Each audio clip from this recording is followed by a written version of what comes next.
Okay, welcome everyone to our, I don't even know, we stopped counting webinar, our summer webinar, June's webinar. Yeah. June.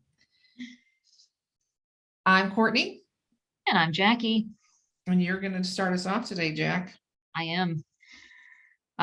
You can all see we're going to talk about some struggle today, particularly team struggle.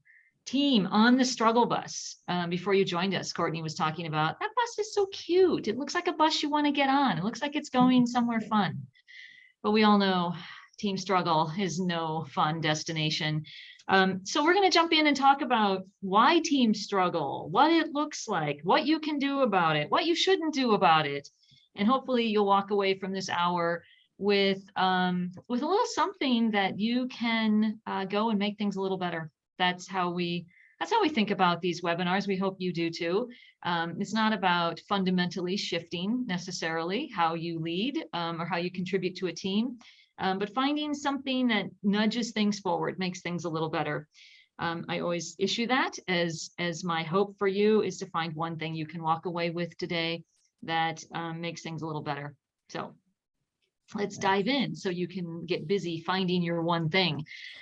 So team performance, it's hard enough dealing with one person. And can you imagine when you have to deal with an entire team of people? And you all know that saying, the whole is greater than the sum of its parts. It's this idea that when we all just get together, that suddenly we can create amazing things together that we could not do individually. But the science and the research behind that shows us that actually the whole is rarely greater than the sum of its parts. It's usually less. Like if we said, if you're generally this productive in your day, just acting alone, we put you on a team, you actually become less productive. This is a problem. This is a serious problem because all work in this world comes out of teams, comes out of working on a team. So this idea of being on a team is a really big deal. And when teams aren't performing, it's a real problem. So let's just start by thinking about some of the ways that that really unhelpful behavior shows up on teams. And I jotted down just a couple as I was thinking about today. Some of the things that I've seen on teams, maybe some of the teams I've been on myself, are things like team members being unwilling to agree on things, like just genuinely entrenched in their own perspectives, that they're unwilling to agree on things. Now, you can also have a team that's unwilling to disagree on things, that you have like violent agreement on everything, and they never can have the kind of conflict or the kind of tension that actually creates better ideas. I don't know, Courtney, what kind of things have you seen that are just like, this is the kind of things that we see show up on teams that destroy the value of those teams? Well, I think when there's a lack of thinking about others, right? People get a little egocentric, self-centric. I'm going to talk about that a lot towards the end of the thing about how we show up for each other and with each other. Drives a lot of strange, you hear the word dynamics, right? Dynamics is just a fancy word for odd and unhealthy behavior. I'm kind of curious when you guys think about the people or the problem. Go ahead and put in the chat, like, what do you think's going on? What do you think's going on in the teams? People are too fill in the blank. I'm not going to fill it in for you. Yeah, and it's normal to do this, by the way. It turns out that the minute that we notice that there is, sort of team problems, our first place to go is to think that, this team would be so much better if it weren't for all these people and all of their problems. One of the things that I find myself talking about a lot when I talk about team behavior, human behavior, is this thing called the fundamental attribution error. If you've been around me long enough, you've probably heard me talk about it because it shows up in so many ways. And the way that I often describe this is, and the way we've all experienced, is it in driving. You've all been driving and you've been cut off by another driver on the road. So what's the first thing that pops into your mind when you're cut off by another driver? What's the first thing that pops into your mind about the other driver? Now, you can put Is it it in the what chat if pops you'd like. into your mind or what flies out of your mouth? Because it's usually like some sort of cursing, right? Well, either way, keep it clean. It's a PG. This is PG related rated I'm webinar. out. So, but you're all, I mean, we all, I'm seeing smiles. I'm seeing, like, yeah, something, we know what pops into your mind when you're cut off by another driver. You're thinking like, that jerk, like who let him out of the house? Why do they even have a driver's license? They clearly have flawed DNA, right? All of these just crazy things, go through your head about the other driver. But then when you think about when you accidentally cut someone off in traffic, what goes through your head about your own behavior?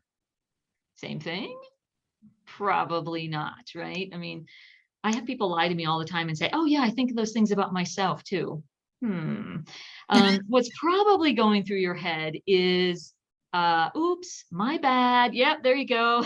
There you go. Actually, I love it. Oops, my bad. I was in a hurry, didn't see him, distracted, whatever, just had my mind on something. So in other words, what we tend to do is that when other people make a mistake or have unhelpful behaviors, we tend to attribute their behavior to a fundamental character flaw on their part, like something internal, something wrong with them. But when we make a mistake or have unhelpful behaviors, we tend to blame it on the environment. It wasn't me, it was something in my environment that I had to react to. This is called the fundamental attribution error, and it explains what you're seeing on the screen right now. So we tend to do this. We tend to say, okay, there's problems on the team's not performing at the level that they should be. They're on the struggle bus. You know what the problem is? It's all these people. They have these sort of fundamental character problems. And there's been some research that shows this. We didn't just make this up. Sometimes Courtney and I do make things up, but this is not one of them. About 57% of the time. Yes, we just made that number up too. But when researchers have gone and asked managers to comment about when you have performance problems, where do they come from?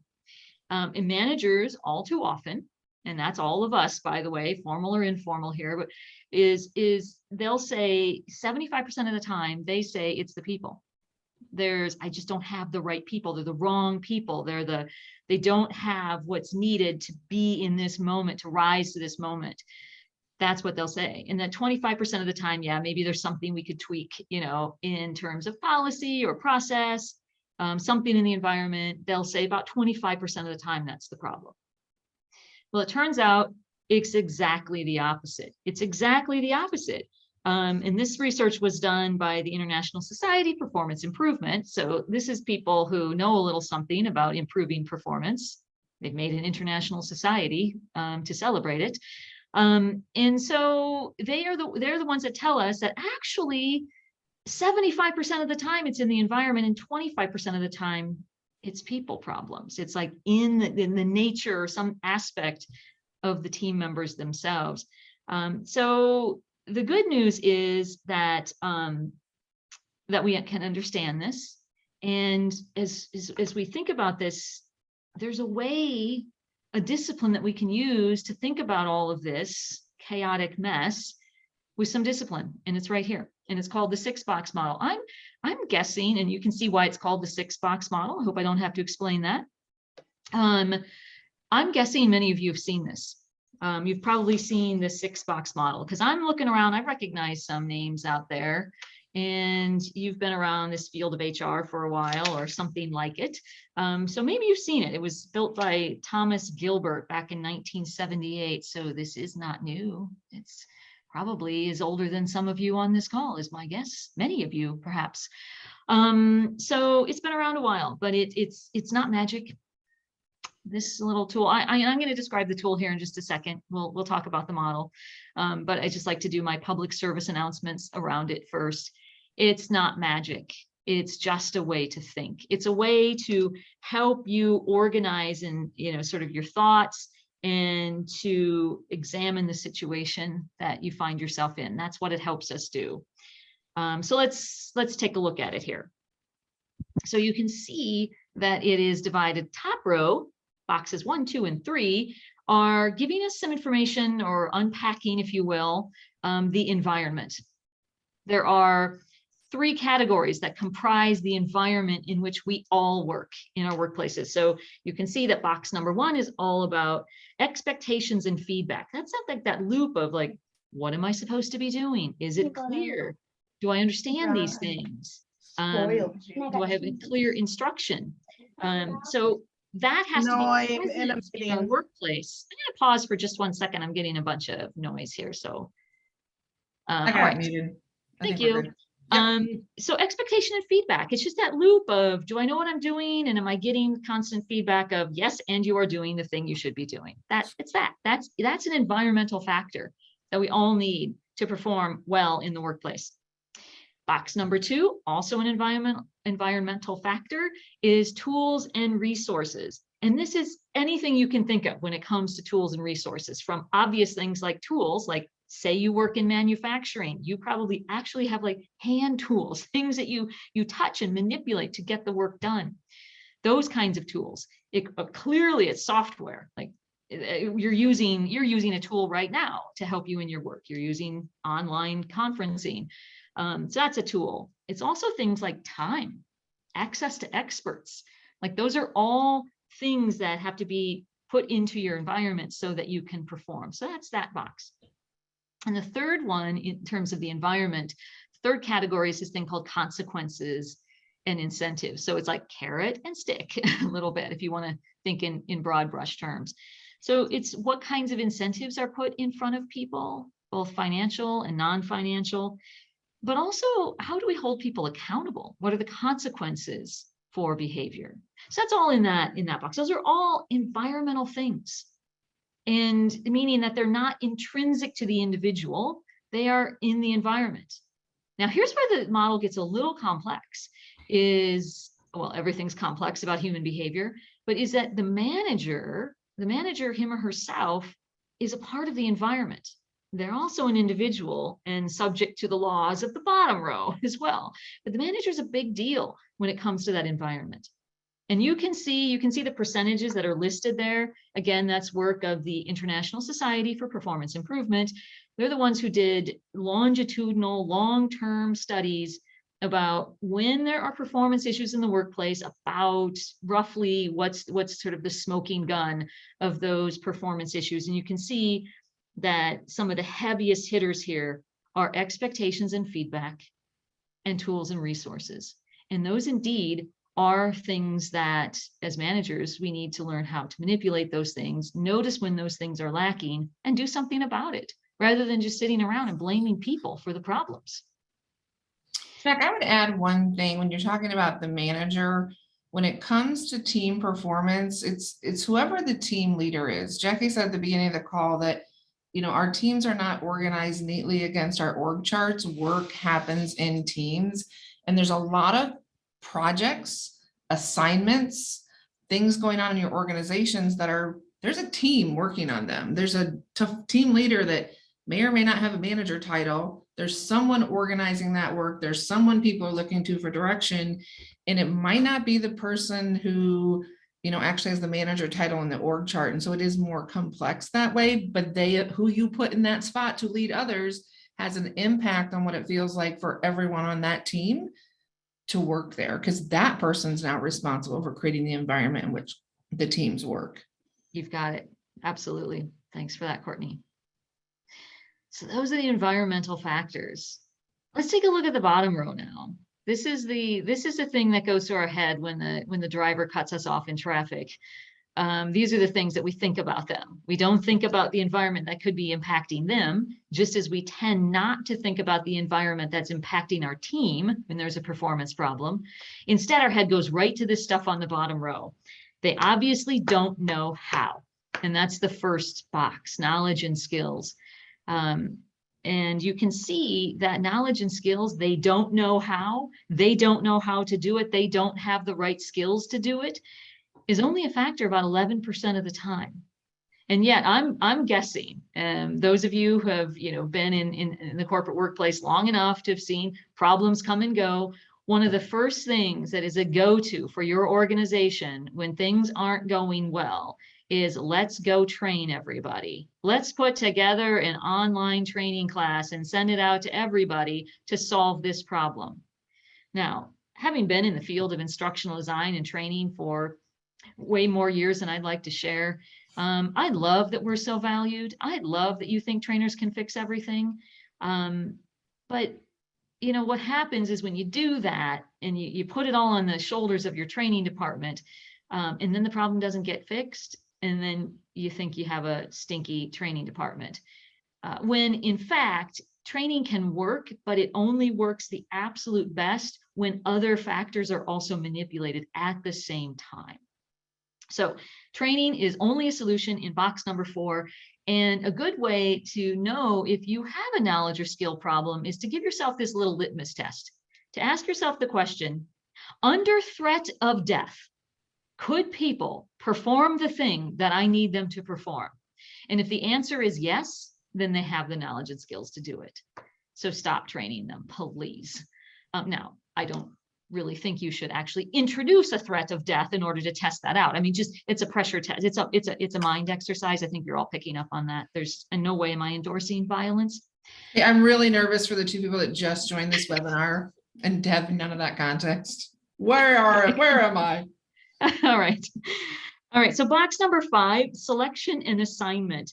Kind of a weird named one, but this really gets at this idea of, it's kind of where attitude probably comes in. Is this someone, are you hiring? This is where we oftentimes say, are we hiring the right person for the job? Unfortunately, we hire oftentimes just too much for just like pure professional skills, which is in box 4. And we don't hire for what we call fit, which is, do they have the capacity to deal with the realities of this job? I'll tell you a story in this little box. I used to work at an aerospace company, and believe it or not, Courtney Smock, sitting right next to me here on this Zoom call, she was my boss, and she hired me into that job. And I remember going to, it was the most memorable set of interviews I've ever had, because the interviews consisted of Courtney trying to talk me out of taking the job. Well, that's my take on it. But she was pressure testing. Am I going to come into this place and be able to deal with the realities of this place? And, you know, it was a company with a culture all its own, as all of your companies have cultures all their own. And she was genuinely pressure testing me against, am I a good fit for that culture? Do I have essentially the right sort of aptitude or capacity, if you will, to be in that culture and be able to perform well within it? So that's what she was testing, really, was box number 5, selection and assignment. You know, lining people up to the things that bring out their best, and making sure that you have people that can access their best in given cultures. That's box number 5. And you can see 8% of the time, that's the issue. That's not a lot, but it's oftentimes the first place we go. And then finally, box number 6 on the individual row is around motives and preferences. This is what gets you out of bed in the morning. You know, what things are you attempting to achieve in your life? And is the work environment feeding those motives and preferences? All right. And that's one, you know, we do tend to think about this one a lot, of our people getting what they need out of their workplace. And it's an important thing. We have to solve for that. But only 6% of the time are they actually unmotivated to do the work. And yet there again, you know, if we think about the fundamental attribution error, we think about they are just too resistant. They are just too unmotivated. And we blame it on them, when indeed most of the answers appear in the top row. I hope that this is sort of a big lesson that you take away from this. You know, I always say, if you take nothing else away, remember that when you're having a performance problem, don't just jump right into the fallacy of that fundamental attribution error. Don't jump right into that space. You think about what kind of environment are we creating for people to work in? That's what this 6-box model tells us. It is probably the biggest lesson of the 6-box model. And then the 6-box model is also just great for framing up, like, let's pull the problem apart and see if we can categorize the aspects of the problem so that we can solve them according to what they really are, rather than just, throwing training at everything and hoping it wipes out all of the challenges across all of the boxes, which it never will. So there's that part of the 6-box model. And I'll bet you could, you can go online and read all about the 6-box model and get a lesson similar to what I just gave you. But now, as Paul Harvey would say, for the rest of the story. And I know many of you are thinking, who the heck is Paul Harvey? You should Google him while I'm talking. Because we're recording this, always come back and listen to the parts you missed. All right, for the rest of the story, emotion. That's the rest of the story. Human beings are different than any other aspect that you work with. Human beings have feelings. And I think there was a physicist that was once interviewed that put it best, that gets right at the crux of the sort of the mistake that we always make. And this physicist said, can you imagine how hard physics would be if particles had feelings? I'm just going to let that hang for a second. Can you imagine how hard physics would be if they didn't follow Newton's laws of motion? And they didn't do that. Instead, they decided how they wanted to behave. Can you imagine how hard physics would be? I can tell you for sure we would have never gone to the moon. There's no way you would put people on a rocket ship that may or may not decide to go to the moon. Not going to happen. But that's exactly what we're dealing with when we deal with people. They have the power to dismay or delight, and they will use it every day.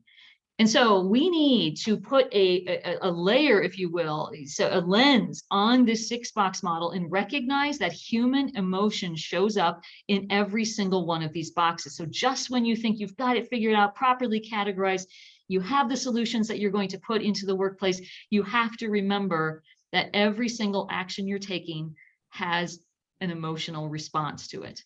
And so let's just take a quick jaunt back around the 6 boxes, and I'll give you a sense of what I'm talking about here. And then we'll let Courtney take us deeper into the world of emotion. Box number 1. So you need to put expectations and get some feedback going into the workplace, right? So you might think about, and it wouldn't be a bad thing, right, to put a poster up. Right? To put something up with our values. These are the expectations. You all walk into workplaces that have some sort of poster on the wall that says, here is the values of this workplace. And you write job descriptions, right? That falls into box number 1. Those are tangible, practical things you can do in box number 1. Posters of values and job descriptions to declare expectations. Well, I'm going to tell you, that's easy. As I have some HR people who've had to write job descriptions cringe.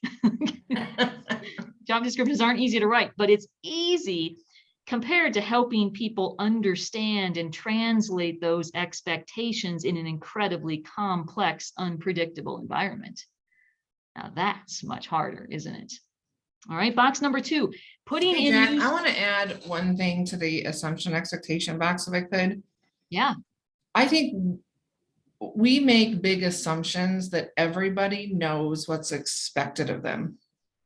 Oh, And for sure. people just don't.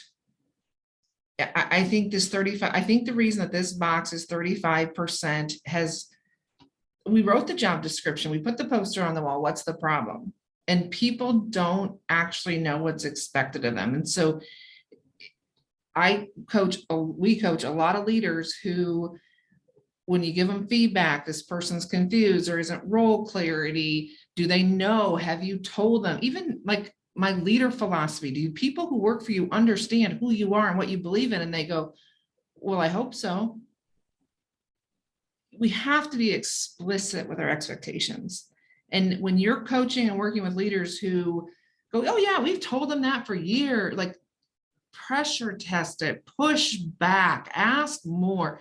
We just need to do a better job of setting expectations and challenging our assumptions. Yeah. Well Teams done. don't know.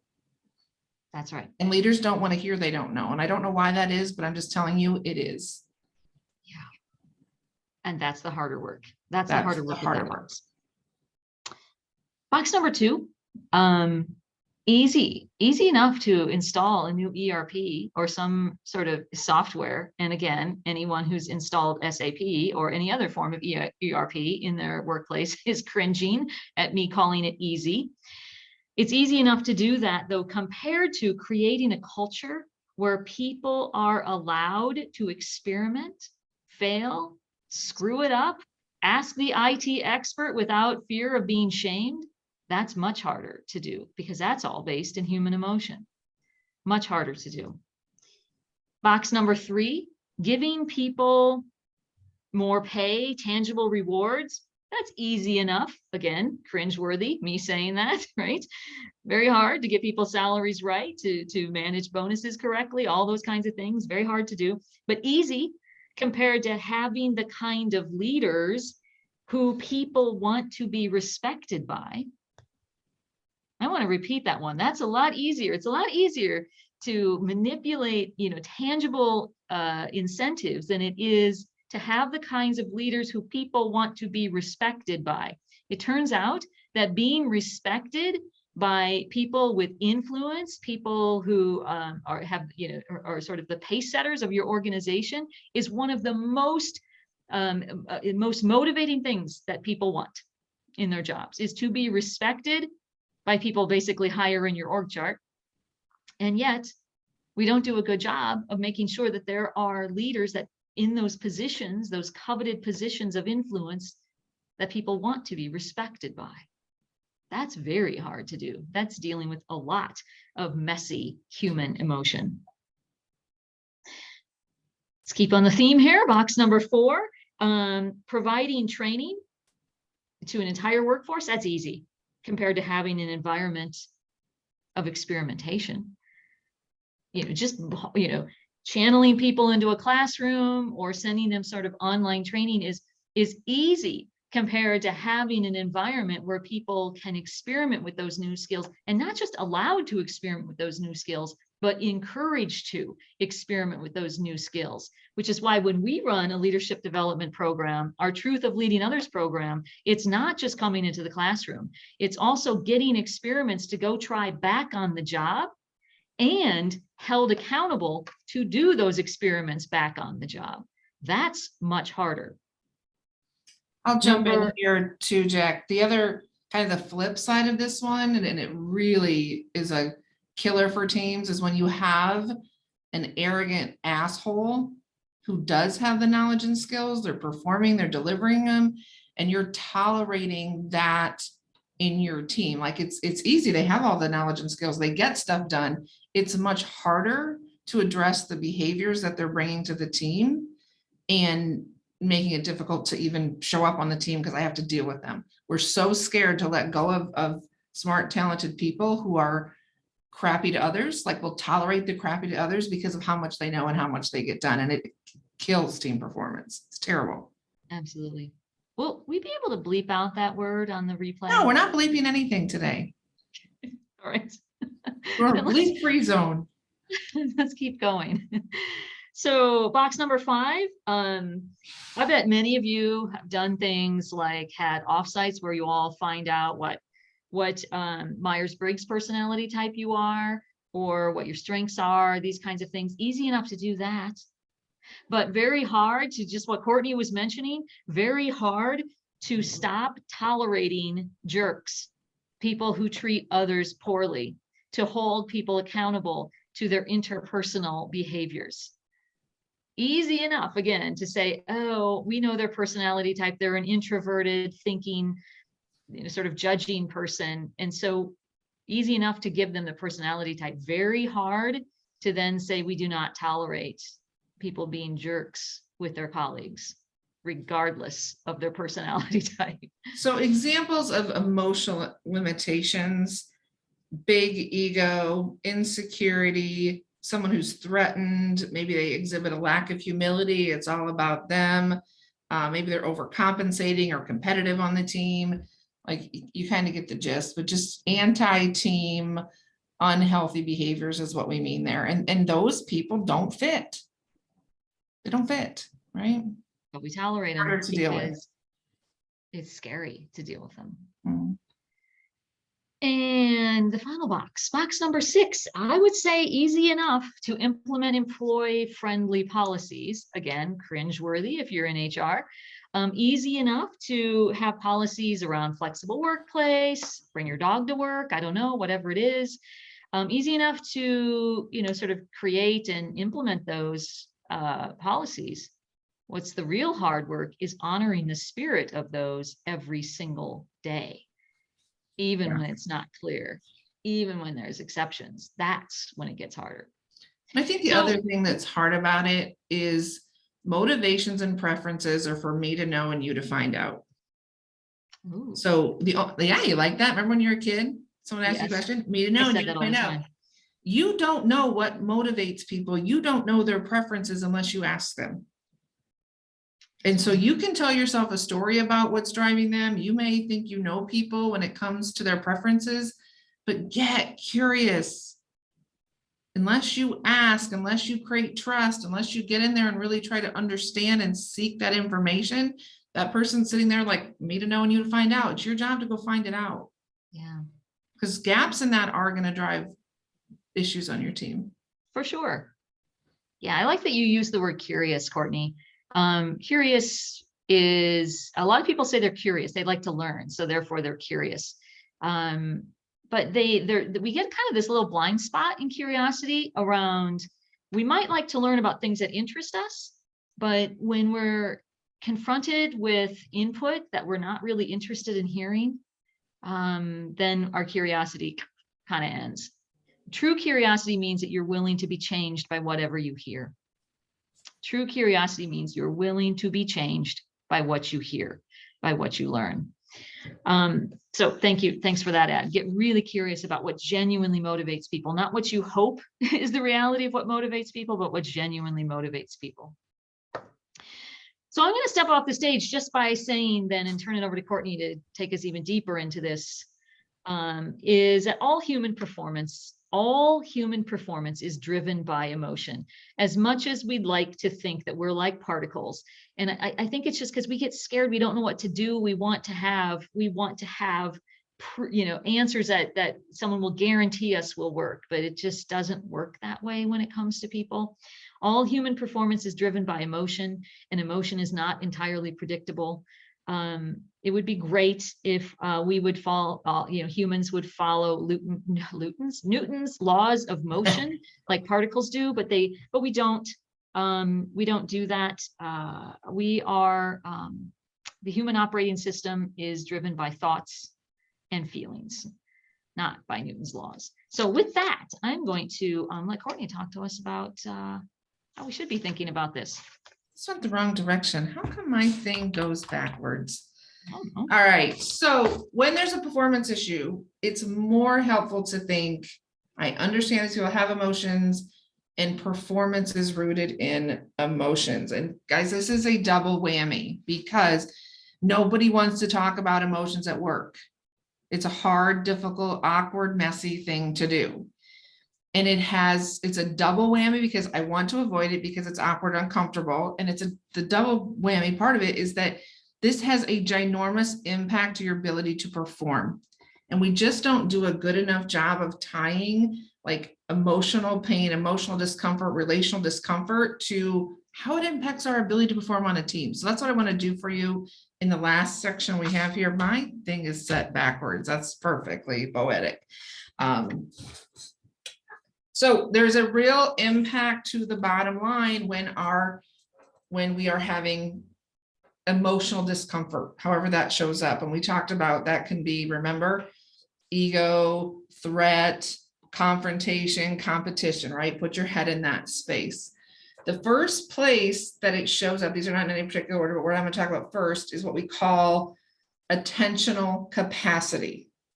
Okay, every employee who's working on a team, they are a certain amount of productive and they produce work at a certain quality level based on how much energy they have, how much they can pay attention, how focused they are.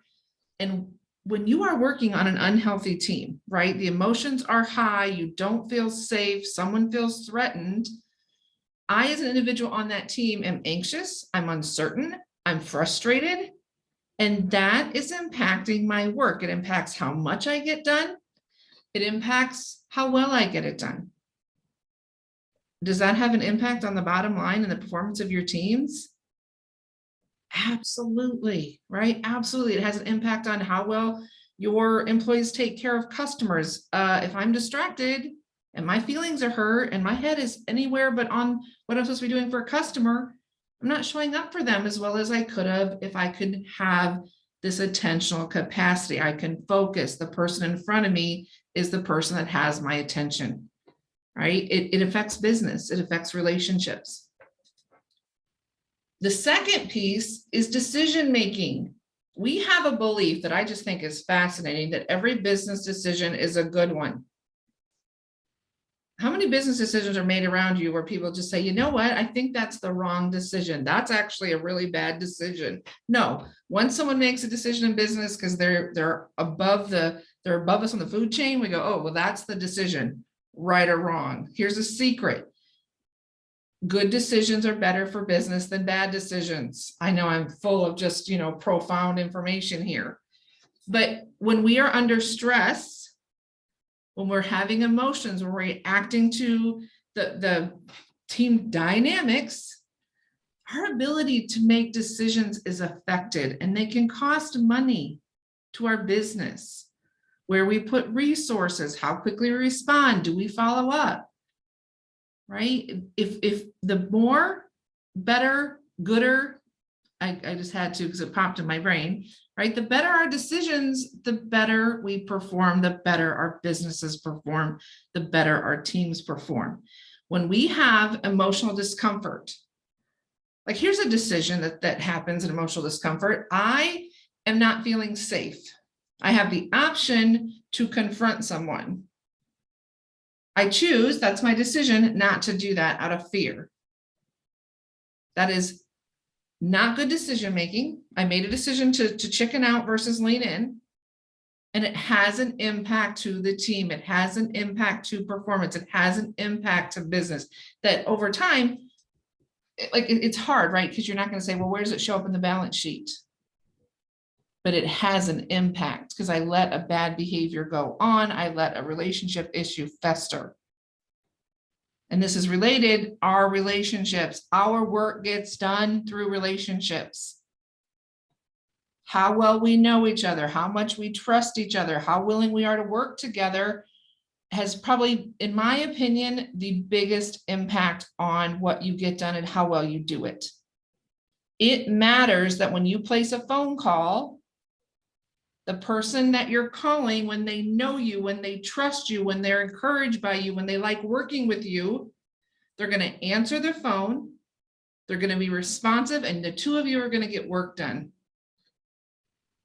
When there is tension in that relationship, when you're avoiding talking to each other, the opposite happens. I don't follow up with you. We don't get the work done. Stuff piles up, things fester. You think that doesn't have an impact to your team's performance? It absolutely does. And the core of these relationships is trust, and it takes a long time to build trust. You can erode it in a second.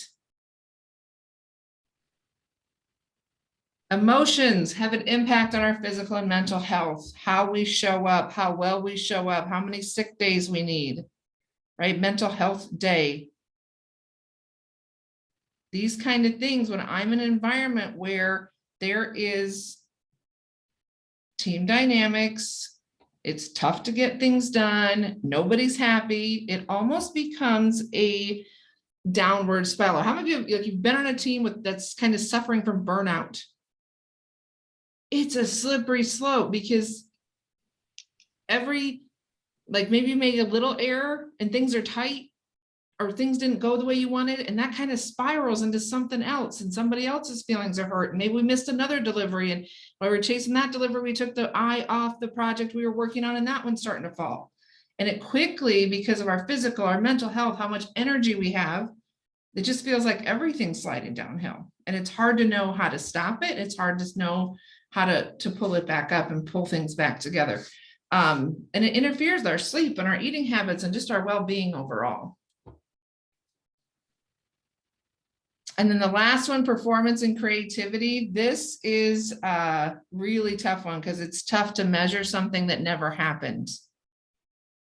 But when you lose out, Jackie talked about it in the beginning, right? When you lose out on opportunities to innovate, when people are too tired to even see the next big idea in front of them, when the three of us together had time to brainstorm and think and be creative, what we would have come up with that would help our team, doesn't happen when we're not getting along, we're tired out, we're burned out, whatever. And so the thing that's so sad on the performance and creativity side is you don't even know what you're missing, because everything on the upside isn't even available to us.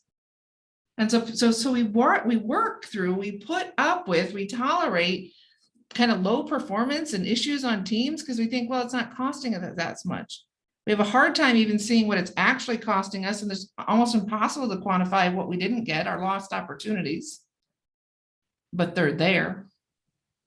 And you know they're there because you've been on a healthy team and you know what it felt like to be in the upward spiral where every good idea, every success, every win created momentum, fed, I was gonna say feeded. I am on a roll with my verb tenses today, fed others.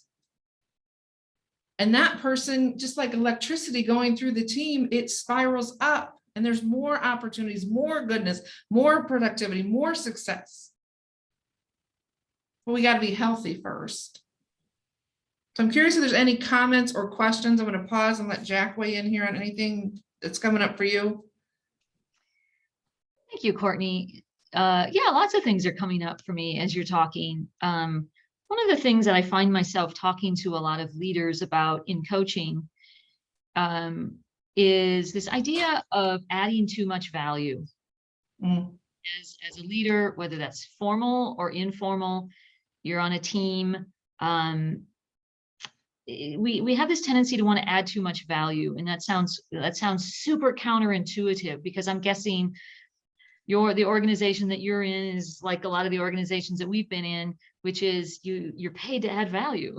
It's essentially like at the core, like the nature of your contract with your employer is to show up and add value. But we overplay that hand. And if you're a leader, it's particularly troublesome that you overplay your hand and you add too much value. Because here's what happens, and it's some fascinating research has been done on this. If someone comes to you with an idea and you think it's a great idea, but you're tempted to add just a little more to it, right? Just like, oh yeah, and just add your thoughts to it. It sounds like a really great idea. It sounds like you're collaborating. But if you are really paying attention to emotions, which is sort of one of the morals of the story today for you, is to understand that human beings we're not like particles. We don't follow predictable laws.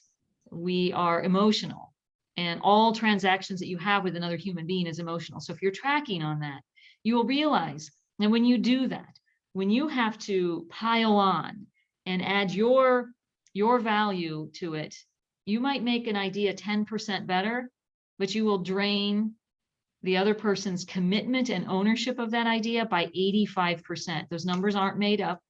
Those numbers bear out in some research that's been done on this. So I want you to think about, are you adding too much value? The only time that you should be adding that value is when you think it is material. Like when the gain will be more than just make it a little better, but it's a material add, from your professional space. It's a material add. And you should be weighing, is it a material add versus will it damage the relationship? Because as Courtney just said, relationships are what makes everything happen in the workplace. So we can tend to just add too much value. And it comes across in all sorts of subtle ways. It might even come across as something like, yeah, I did that once. I got some experience at my old company doing that. That's a great idea. The minute you just did that, you just added your little bit of value into that, rather than just saying, That's a great idea. You're amazing. Go run with it. That, so it's this whole idea of so much restraint is needed. So much restraint is needed to be more mindful, to make room for all of this sort of human emotion. So that's something that's coming up for me right now as you're talking about all of this, Courtney. Yeah, love it. Love it. Love it. Any comments or questions? Anyone? Is this resonating? See what you got? All right. So the biggest takeaway on this lesson is we actually can't afford to ignore emotions. It is not about a nice to have. It's not about, oh, I'm uncomfortable. This has actual business impact. So that double whammy I talked about at the beginning, no whammies, no whammies. This is a double one. Yes, get uncomfortable. Start talking about these things with your teams. Start paying attention to how people are feeling on your teams. And think about, use the 6 box a little bit to organize the issues that you have so that you know what to take action on. And then like Jackie showed you how to do, like go a level deeper. What are the, beyond the processes, beyond the posters, what's really going on with people? Because that's what's at the heart of your team dysfunction. That's what's kind of the steering wheel of the struggle bus. So that's what we have for you. Jack and I will, I don't know what's wrong with my nose. Jack and I'll hang on for questions today. Thank you guys for being here. This is what we have for you this time. I think next quarter's webinars on coaching. Oh, if not, it is now, maybe. Let's see if we have any questions. I'm going to stop recording and okay.